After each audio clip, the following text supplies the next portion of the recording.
Wisdom nuggets from Proverbs, day 15. The way up is the way on. You know that moment when someone finally blows, breakthrough comes?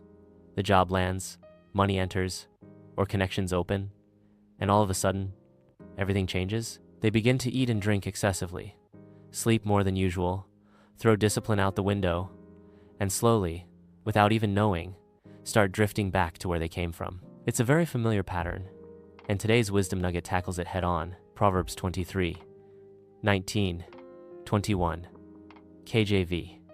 Hear thou, my son, and be wise, and guide thine heart in the way. Be not among winebibbers, among riotous eaters of flesh.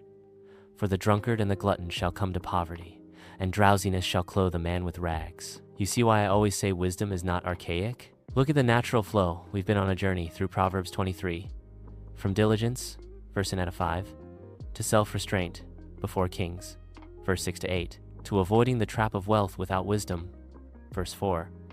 And now we land here. It's like Solomon is walking us through stages of success, how to rise, how to behave when you get there, and how not to fall. Let's be honest, one of the first temptations that shows up when things begin to align, when the money starts flowing, is indulgence. You now have access, so you start entertaining appetites you previously couldn't afford, and slowly, you begin to normalize what should still be abnormal. But here's the caution. Don't change your rhythm just because your level changed. The diligence that got you in must be the diligence that keeps you on. The humility that brought the favor must not be thrown away once the door opens. The consecration that preserved you in lack must remain in abundance. He says, guide your heart in the way. That means pay attention to how you live. Don't sleep away your destiny. Don't eat away your discipline. Don't drink away your discernment.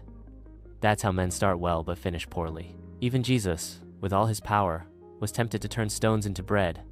Yet, he said, man shall not live by bread alone. Why? Because it's easy to substitute provision for purpose.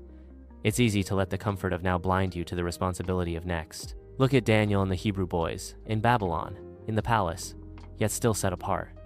They showed us that it's possible to have contact without contamination. You can stand in high places without sinking into low living. So here's the word. Don't copy what others are doing now that you've arrived. Don't start hanging with those who normalize overfeeding and overdrinking. Be deliberate about your patterns.